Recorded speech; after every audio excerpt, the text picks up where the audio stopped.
मर सकता नहीं, फन अगर जिंदा है तो फनकार मर सकता नहीं।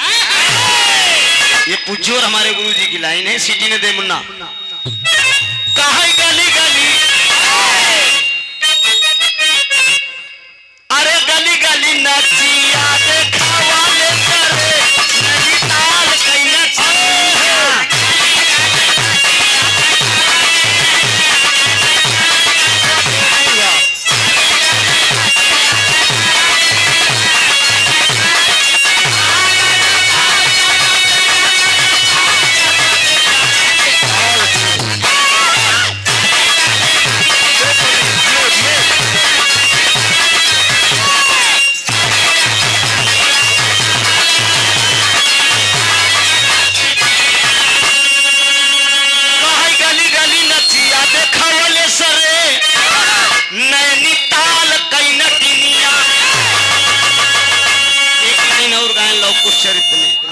सीटी को पहले मारे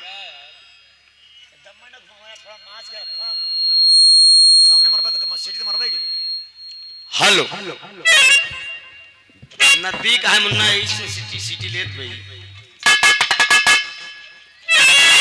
कहा पेड़वा में, हाँ हाँ पेड़वा में घोड़ा बाधावा लेना रे बिना नान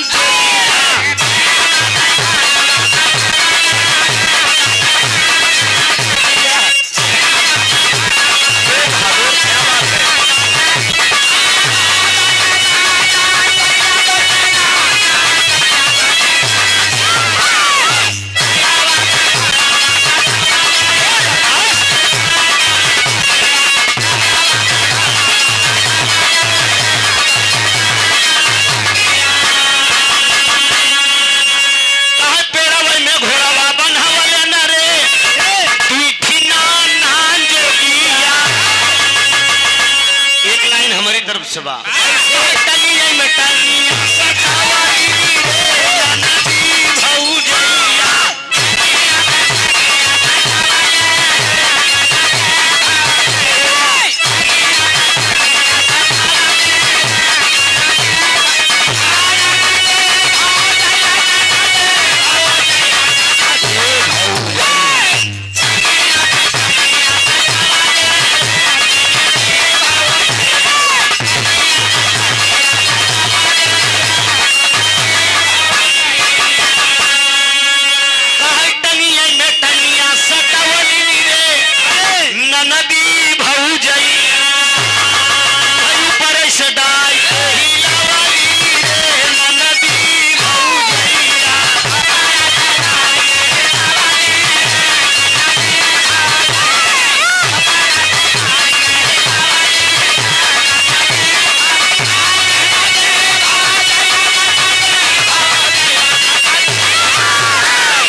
सही हिलाया है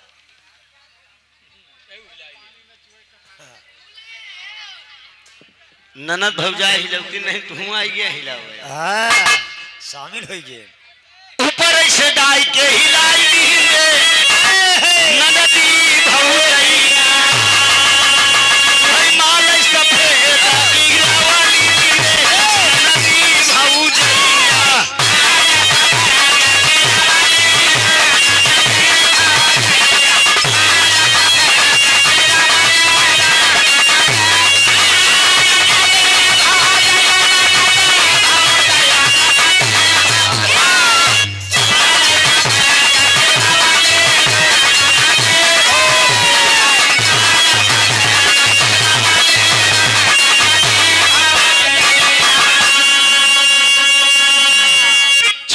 पंचायत सदस्य रामचंद्र बीडीसी, वह बीडीसी का मतलब क्षेत्र पंचायत सदस्य भैया की तरफ से यही कैथी से कैथी की धरती से 100 रुपया का पुरस्कार बा। बहुत बहुत प्रणाम है, आशीर्वाद की परीक्षा है। आशीर्वाद दे हम बच्चे अपनी कला में कामयाब हो। टंगिया में टंगिया सटवलिन रे ननदी भौजैया 4 बजे भोरहे में पहले के जमाने में माता बहन लोग जब उठत रहे तो जाता चलत रहा तो टांग में टांग सटाई ले और लगे पीछे ऊपर से डाल के हिलौले गेहूं डाले जाए और मालई सफेद गिरवलिन दे तड़ाक दिन जब गेहूं डाल दे तो माल सफेद हुई आटा निकल जाए कहे का जाना ही दे अरे का जाना ही दे ए अंशिका ई गांव के मेहरारू और शहर के मेहरारू की बात है अंतर एक समझ ले कहे का जाना ही दे सहारा वाली में का जाना ही दे सहारा वाली का जाना ही दे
बजरा धरावा खीन दूसरे का मन से दुख पेड़ा बर्फी किया हुआ यही होता अरे आन के बलमुआ से रोज बतिया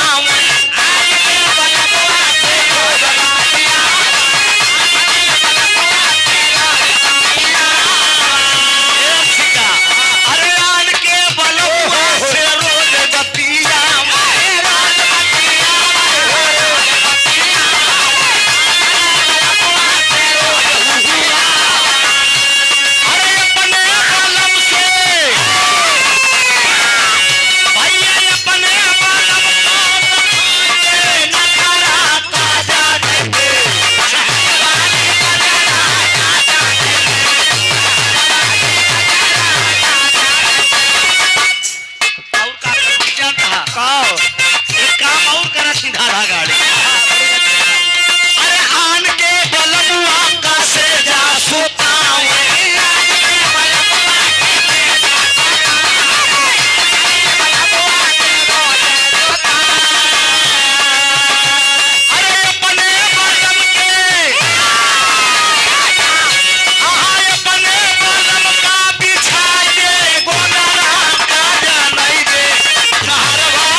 कमेटी के आदेश भी है कम समय में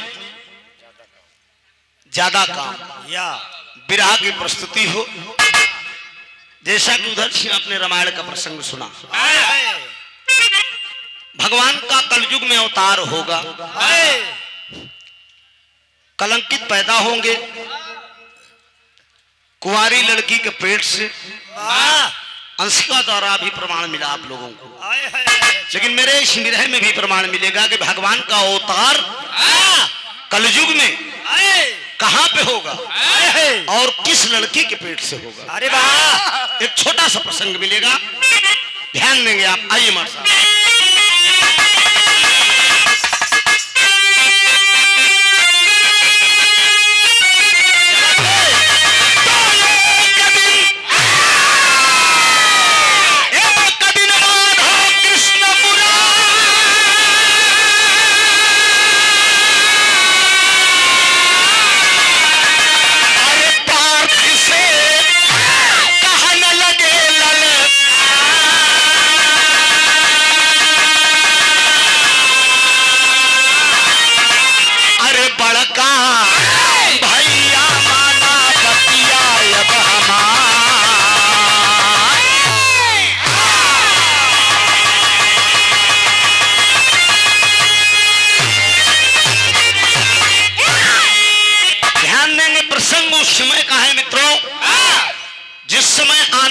कर्ण 16 कला पूर्ण भगवान कन्हैया हस्तिनापुर पहुंचे हैं। द्वारिकाधीश ने द्वारिकापुरी के राजा थे। हस्तिनापुर पहुंचे। बैठ जा, बैठ जा, बैठ जा। माता बहन लोग थोड़ा से आवाज न हो। लड़केवा के बैठाए आराम से, कुछ खियाए पियाए तो लड़किया आटे रात बड़वार हो। जब सयान भुखाई जाए तो लड़किया कहे न भूख लगी। शोरगुल न हो, जेके निकले को हो निकल जा, आज जेके बैठे को ध्यान से बैठा। आप सब निकले के बाद 3-4 बजे भोर में निकला आप सब, ताकि हर काम हो सके। 16 कला पूर्ण भगवान का मुरली मनोहर हस्तिनापुर पहुंचे। माई कुंती का चरण स्पर्श किया। माई कुंती का चरण स्पर्श करने के बाद माई कुंती से पूछ रहे हैं कि मां हमार सखा अर्जुन कहाँ है। माई कुंती इशारा कर देती है कि कन्हैया पहले बैठो, बड़े दिन के बाद बेटा आज मेरे दरवाजे पे आए हो। एक ही तरस के लाइन बा मास्टर।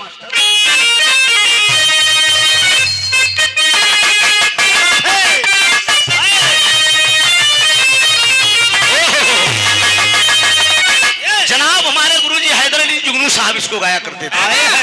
ऐसा लाइन गा।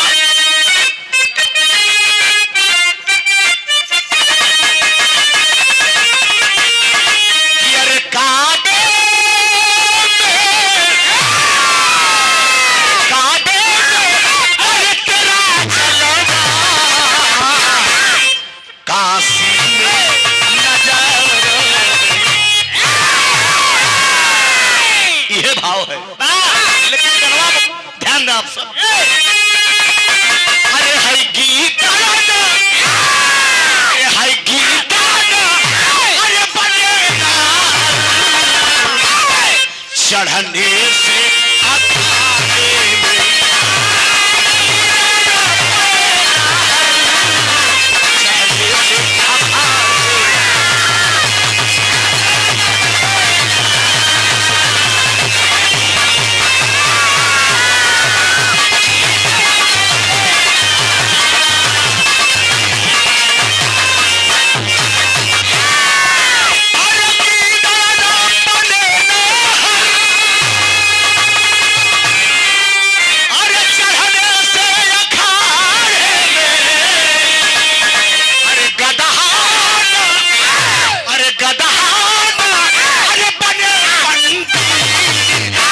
चंदन के लगाने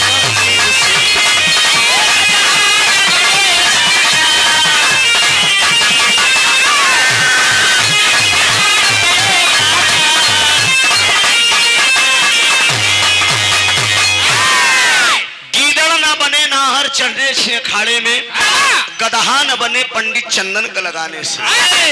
गीदड़ गिदड़े होता और गदहा गदहे होता। दरदार दारा दारा अभिमान ही वीरों का ना समान बना।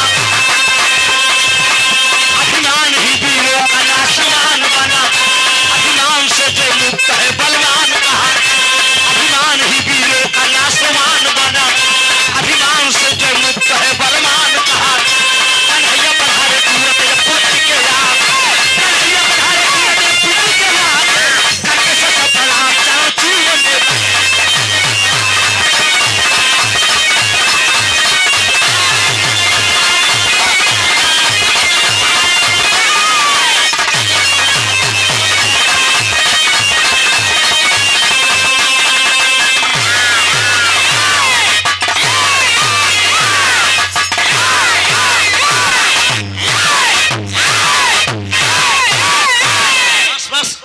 मर्दे तो और तभी तो खराब बा।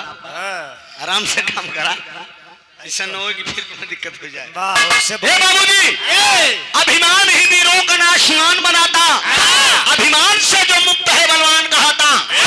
16 कला पूर्ण भगवान कन्हैया माता कुंती के पास पहुंचे। हस्तिनापुर में कुंती माई का चरण स्पर्श कहन कहन अर्जुन कहाँ है बुलाए दा। कहन जल जलपान करा बेटा तबे अर्जुन आवत हो। इतने में अर्जुन जी आई गए। अर्जुन जी से भगवान कन्हैया कहे लगन कि अर्जुन बड़ी हमरे मन में लालसा बा, चलता कहीं घूम आई। अर्जुन जी कहने हम तोहरे साथे ना जा, तू बड़ा दगा करत है। कहने हम दगा न करब, चला हमारे साथे, चला हम तुम्हें घुमाए लाई तो टेरी के भाव बा।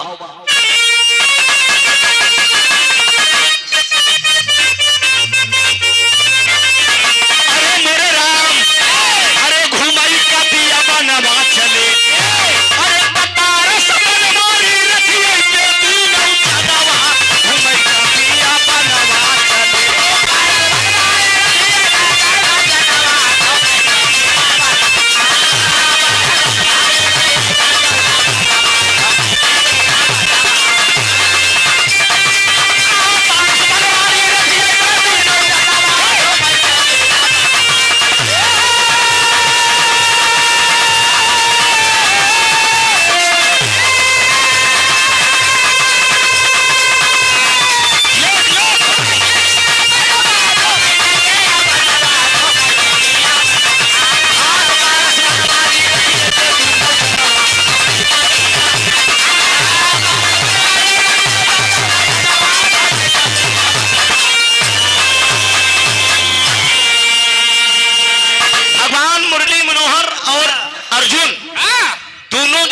सवार हो गए, बियाबान जंगल में घूमने की इच्छा जाग गई और दोनों जने रथ पे सवार हो गए। जब चल दे यहाँ एक ही तरज के लाइन बद मास्टर,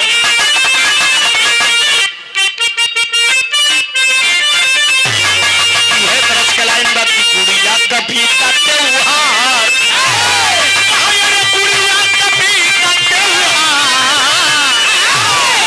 गुड़िया कभी का त्योहार, सार घूरी एक खियामे का बगिया रहा, एक कुजड़ा आमे का बगिया खरीदे रहा और के रखावई।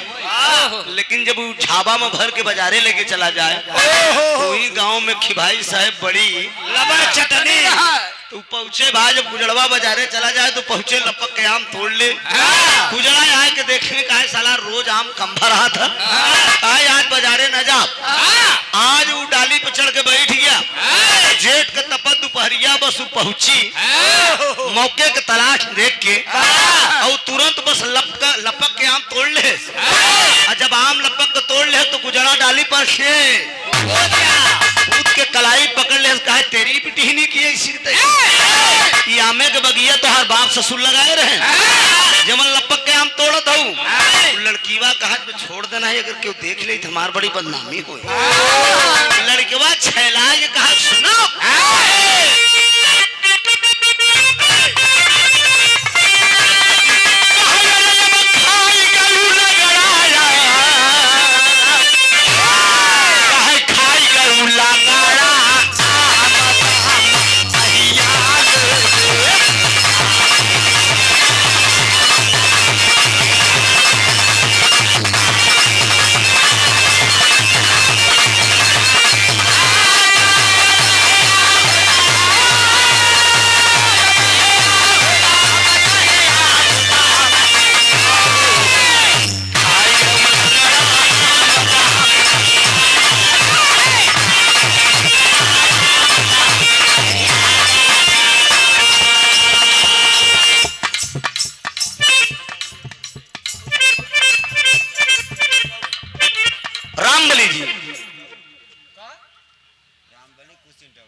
कुशी इंदौर गौर 21 रुपया भैया प्रणाम हुआ, आशीर्वाद की परीक्षा है।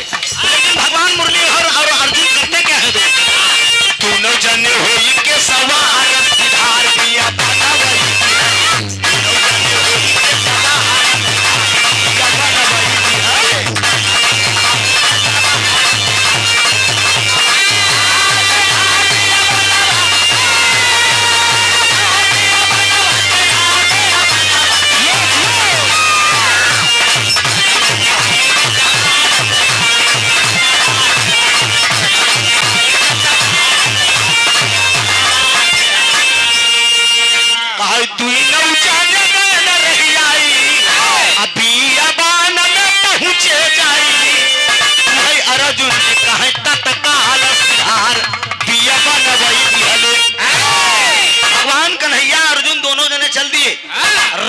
सवार रथ वापस चला आए, पैदल यात्रा करे लगे। जब पैदल यात्रा करे लगन पूरी दोपहरिया टहरत हैं, शिकार खेलने के लिए गए हैं। अर्जुन जी से भगवान कन्हैया कहें चला तो के शिकार करा लिया। शिकार खोजत खोजत कहीं शिकार नहीं मिलत बा। अर्जुन जी के प्यास लग गई। शाम का वक्त होने लगा। जब अर्जुन को प्यास लगी, भगवान कन्हैया से अर्जुन कहा था कि हमके पानी पियावा। यहाँ जंगल में कहा पानी मिली। कुछ दूरी पे एक झोपड़ी दिखाई पड़ी। अर्जुन मड़ई दिखाई पड़ी। अर्जुन जी की इशारा करें कन्हैया कहें चला हो सके तो वही पानी पियाई दे। चले जा रहे हैं बाबूजी, भेष बदल दिए हैं। एक ब्राह्मण का भेष अर्जुन जी कन्हैया बनाए हैं। अर्जुन जी के अपन चेला बनाए हैं। पहुंच के आवाज देते हैं भगवान मुरली मनोहर ब्राह्मण रूप में। उस कुटिया के अंदर कोई है तो एक खितरस के लाइन बा नहीं।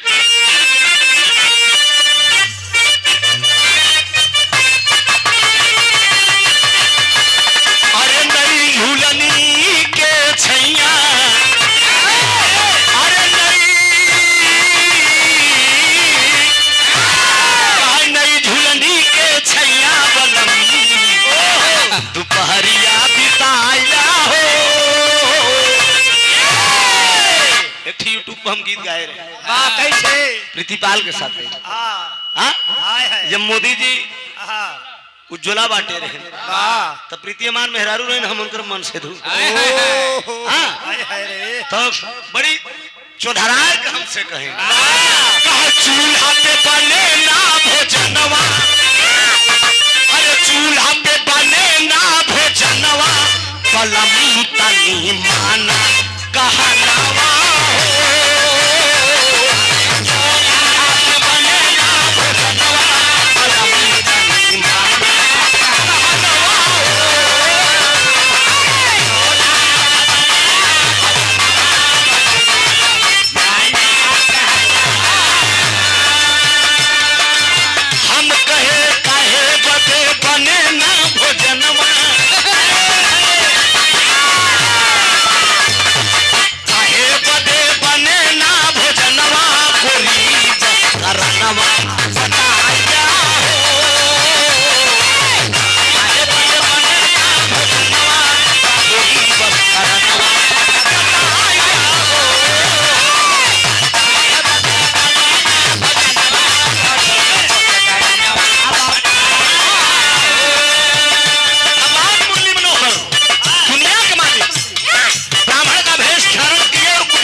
पहुंच गए। आवाज दे रहे हैं अरे माँ कुटिया के अंदर अगर कोई हो तो हम बनवासी हैं, हमको पानी पिला दिया जाए। ये भैया जब ये बात वो बुढ़ी माँ सुनती है तो निकल के आ रही है तो तरस विदेशिया अरे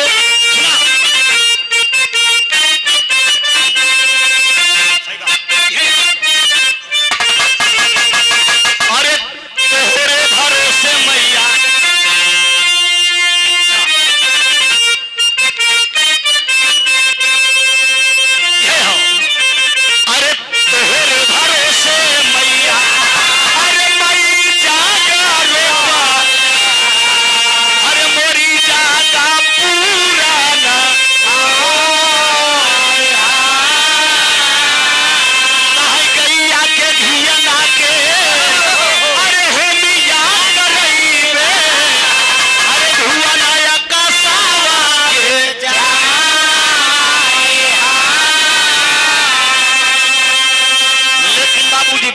ऐसे में भगवान कन्हैया जब आवाज दे रहे हैं, एक बुढ़िया मरने की कगार पे आ रही है, एकदम एक एक चमड़ी झूलत बा। तू है लोटावा के पानी लईके, अरे लोटावा के पानी लईके, अरे यवन बुढ़िया मयलावा, तू है कान्हा देखत गईले चाकारा,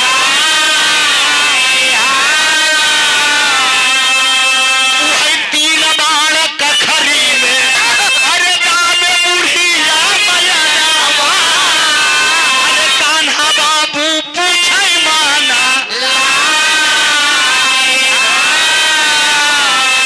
अरे कौने करन माई, अरे दाबू तीन बड़ावा, अरे भेदवा कदे क्यों ना बाता।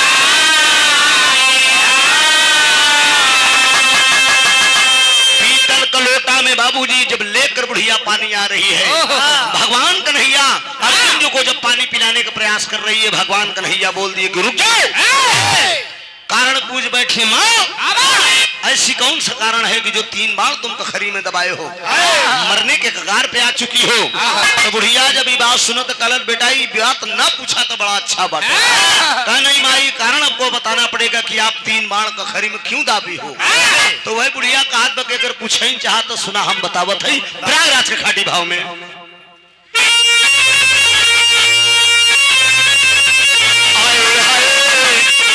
अरे बेटवा एक बान मर गई, यशोदा जी के तार के एक बान मर गई, यशोदा जी के तार के एक बान मर गई।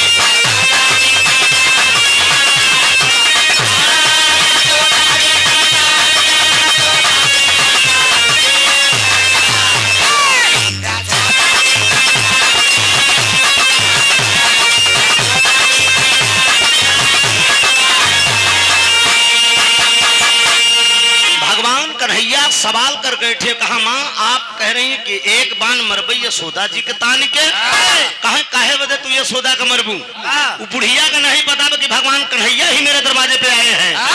कहे तनी के तमाखन चुराए रहे कान्हा, तनी के तमाखन चुराए रहे कान्हा, वही कछड़ी में बान दे रस मेरे भगवान के एक बान, यशोदा जी के तान के एक बान मर गई।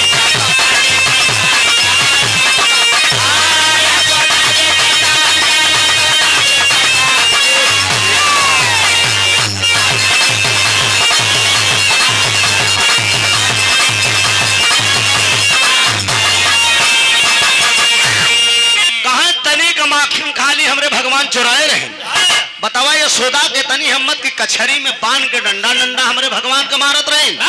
कहन अच्छा माई यही बरे तू यशोदा का खोजत हूँ। कहन हाँ यही बरे खोजते। कहन दूसरा दुश्मन तो हार के बा। कहा पांडव धनु धारी बाटे अर्जुन पाला। कहा अरे कान्हा से काम ले, अरे कान्हा से काम ले, अरे देखा रखवार के एक बाण यशोदा जी के हाथ के एक बाण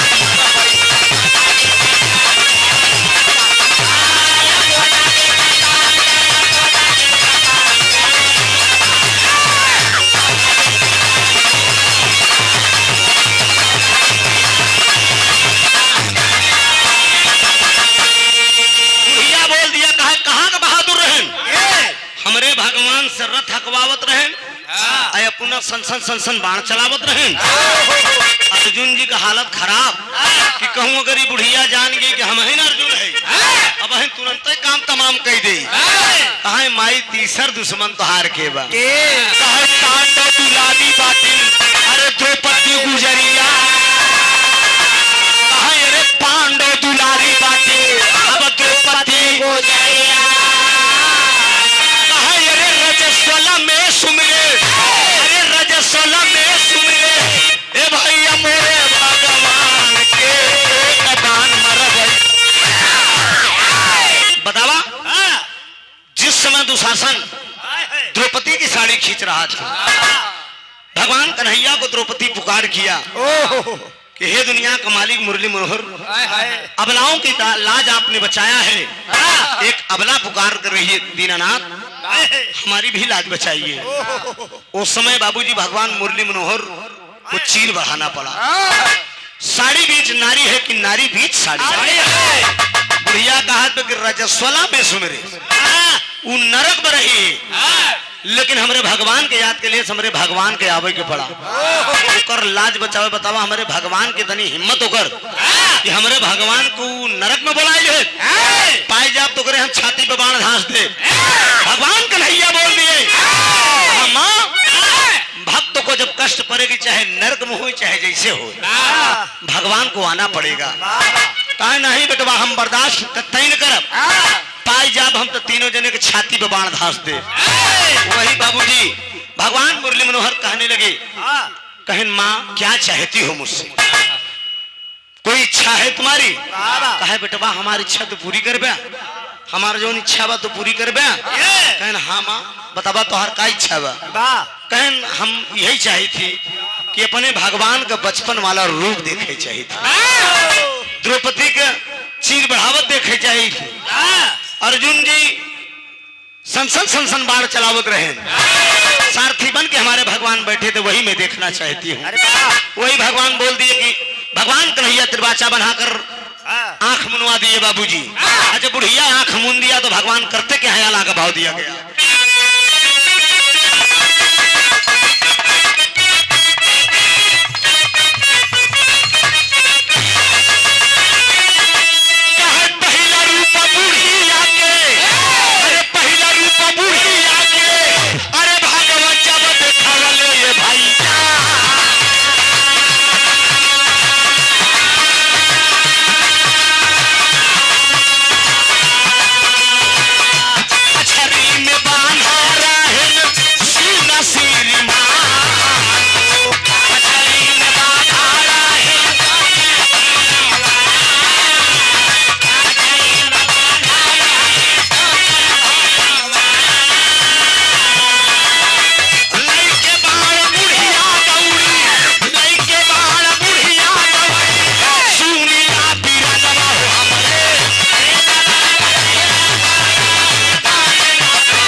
बुढ़िया जब आंख मूंदती है बाबूजी तो पहला रूप भगवान कन्हैया ने दिखा दिया।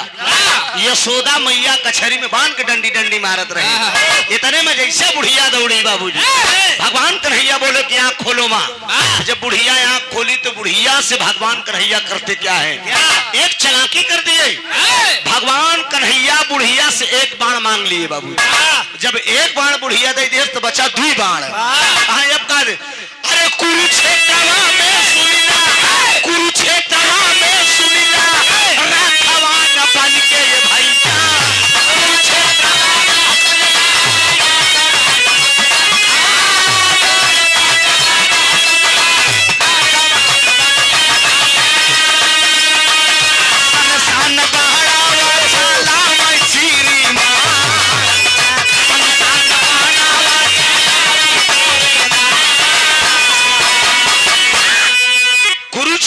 सारथी बनकर भगवान कन्हैया रथाक रहे हैं और अर्जुन जी संसन संसन बाण चलावत है। बुढ़िया दौड़ी जैसे पकड़े बोले भगवान कन्हैया बोले आंख खोलो माँ। बुढ़िया आंख खोलती है बाबूजी तो दूसरा बाण भी ले लिए। अरे द्रौपदी का सभा बीच खींची जात सड़िया ये भैया। अरे मुरली मनोहर बाबू दी हलन बचा। द्रौपदी की साड़ी खींची जा रही है, दुशासन साड़ी खींच रहा है मित्रों। इतने में भगवान कन्हैया उसकी चीर बढ़ा रहे हैं। बुढ़िया दौड़ी जैसे द्रौपदी को पकड़े बदे भगवान मुरली मनोहर बोले कि आंख खोलो, आंख खोलो माँ। जब बुढ़िया आंख खोलत तो कहलन हे महतारी ई जवन तीसर को बाण बई हव हमके दे दे। जब तीनों बाण ले लिए भगवान करैया तो वो बुढ़िया कहती है कि बेटवा बाण तो दे दी लेकिन जान न मारब तो का लेकिन शान जरूर मार दे। वही भगवान करैया के सामने वो बुढ़िया तीनों लोगों को श्राप दे रही है। बाबू श्राप क्या दे रही, आल्हा बदल दीजिए मास्टर।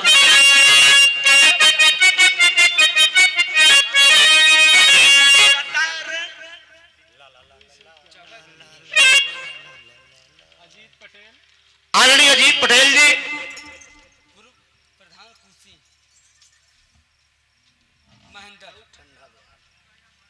कुशी के पूर्व प्रधान जी, आप महेंद्र जी के लड़के का नाम है अजीत पटेल जी, आपके कार्यक्रम द्वारा सुंदर पुष्पहार 251 रुपए का पुरस्कार, बहुत बहुत बंधन सब भैया का नमन, आशीर्वाद की परीक्षा है। बाबू जी हो बाबा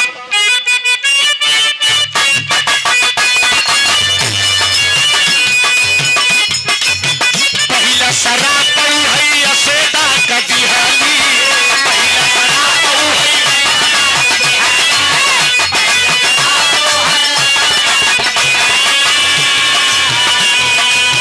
मरत की बेरी बेटवा का मुंह न देख पाए, मरत की बेरी बेटवा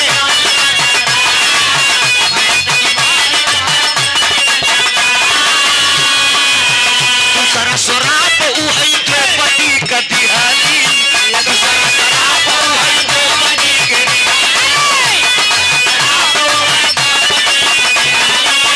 मरत की बेरी पति के मुंह न देख पाए, मरत की बेरी पति के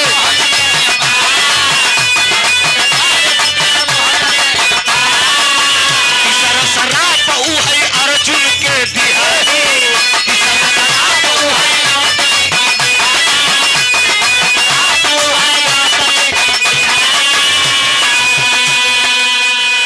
गांडव धनुष सुन रखा रही जाए। तीसरा तीनों लोगों को श्राप बुढ़िया दे दिया बाबूजी। पहला श्राप यशोदा को दे रही है, अरे यशोदा जिस दिन भगवान कन्हैया तेरे दरवाजे से चले जाएंगे दोबारा तेरे दरवाजे पे नहीं आएगी, बेटे की याद में तड़प कर तुम मर जाएगी, लेकिन बेटवा का मुंह देखे का सौभाग्य न मिली। ये प्रमाण बा यहाँ बात का बाबूजी। गोकुल से जब भगवान कन्हैया चले गए, गोकुल से जब मथुरा भगवान कन्हैया गए, यशोदा कन्हैया की याद में तड़प के मर गई, लेकिन भगवान कन्हैया यशोदा को दोबारा दर्शन नहीं दिए। ये बुढ़िया का दिया हुआ श्राप है। दूसरा श्राप द्रौपदी को दे दिया। द्रौपदी जिस समय पांचों पतियों समेत तो हिमालय पर्वत पे गलने के लिए जाओगी, मरद की बेरी अपने पांचों मनसेधु को मुंह न देख पाओगी। द्रौपदी पहले हिमालय पर्वत पे गल गई बाबूजी, पांचों पांडव आगे निकल गए थे। ये बुढ़िया का दिया हुआ श्राप है। और अर्जुन से बोल दिए कि पुरुष बलि नहीं होता है, समय हो तो बलवान, हीलन छीने गोपिका वही अर्जुन वही बाण। कोल भील के राजाओं से जब मुलाकात होगी तुम्हारी अर्जुन, वही गांडो धनुष रहेगा, वही अर्जुन रहोगे, पल भाजत प्रलय करने वाले। लेकिन गांडो उन कोल भील के राजाओं के आगे तुम्हारा काम। यही श्राप बाबूजी वो दे दिया बुढ़िया। जब तीनों जने को श्राप दे दिया तो दुनिया के मालिक भगवान कन्हैया तुरंत अपने असली रूप में आ गए। एक ब्राह्मण का भेष जो बनाए थे बाबूजी उसको छोड़ दिया, और छोड़ने के बाद तुरंत असली रूप में आए।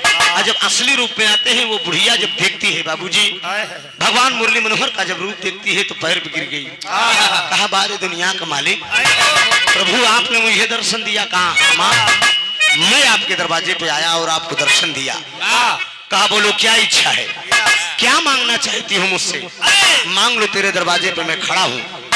बुढ़िया कहा हमका कुछ न चाहिए दुनिया का मालिक, खाली एक इच्छा है मेरी। आप मेरे दरवाजे पे जब आए तो पहला शब्द आपके मुख से यही निकला कि कर जोर बोले मुरारी मतारी मोहे पनिया पियाएगा। माँ और बेटे का जो रिश्ता आपने बनाया, माँ शब्द से आपने मुझे संबोधित किया। केवल यही तनी मांगन बा कि अगले जन्म में आप हमारे गोद में पुत्र के रूप में जन्म ले। भगवान कन्हैया बोले कि यो मस्त। इतने तो बुढ़िया बोल दिया बाबूजी, पंधारी का भाव लगा डॉक्टर।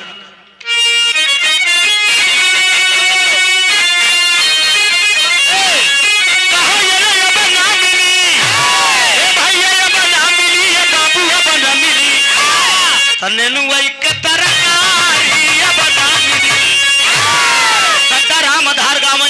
देसी घी कई सुहारी अब ना मिली। कहाँ अंशिका ये पतिव्रता मेहरारू अब ना मिली। अच्छा पतिव्रता सब जने खोजे था, पतिव्रता क्यों जने नहीं है? पहले सीता खोलने के लिए राम बनी है। अच्छा गुल्लू यादव पान भंडार रेणु की धरती से, तेनू की धरती से 101 रुपया का पुरस्कार। भैया का प्रणाम बा, दातार सुखी रखकर सब भैया लोग सुखी रहे बाबूजी। एक लाइन हमारी तरफ से बा।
कमल भारती क्षेत्र पंचायत सदस्य रेणु से तेदू 51 रुपया। भैया का प्रणाम हुआ, आशीर्वाद की वृक्षा है दोस्त।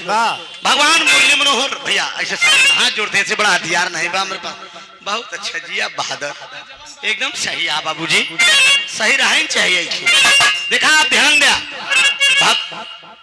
बुढ़िया बोल देती कि दुनिया का मालिक क्या है आप झूठा वरदान दे रहे हैं। अरे बाप रे बाप, भगवान का नहीं कहा मैं झूठा वरदान कहा। हाँ झूठ मूठ के वरदान हम कहना चाहिए। में तू ही राजा, तेता में राम रूप, तू ही अब भैया। अरे रात ही अब रात 14 वर्ष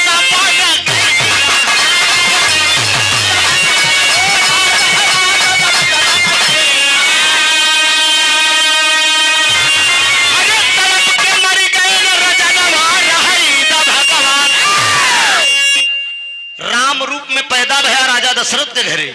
जब बेटवा को सुख पावे के तो 14 वर्ष का वनवास चला गया। तोहरे याद में तोहार बाप राजा दशरथ तड़प के मर गए। इस बेटवा कौने काम का मास्टर जब बेटवा को सुख न मिली तो ऐसे झूठा वरदान दे से क्या मतलब। अरे द्वापर में देवकी पेट से तू भैला, राता सुनाया बाको चला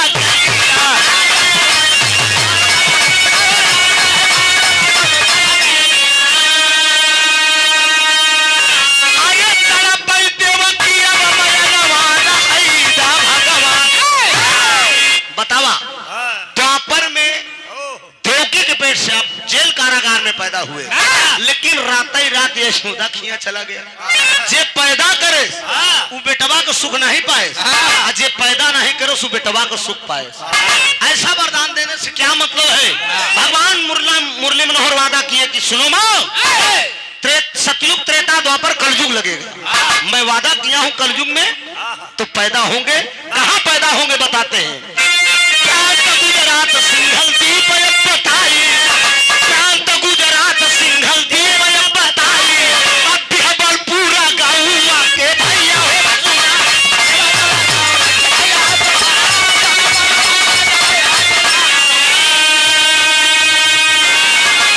अरे ब्राह्मण की राह तू करिनवार हैदा भगवान। अरे माँ कलयुग में प्रांत गुजरात होगा, सिंघल दीप होगा, गांव का नाम बिहबलपुर होगा। ब्राह्मण की तुम कुमारी कन्या रहोगी, कलंकित मेरा अवतार तेरे पेट से होगा, तुम कुमारी रहोगी।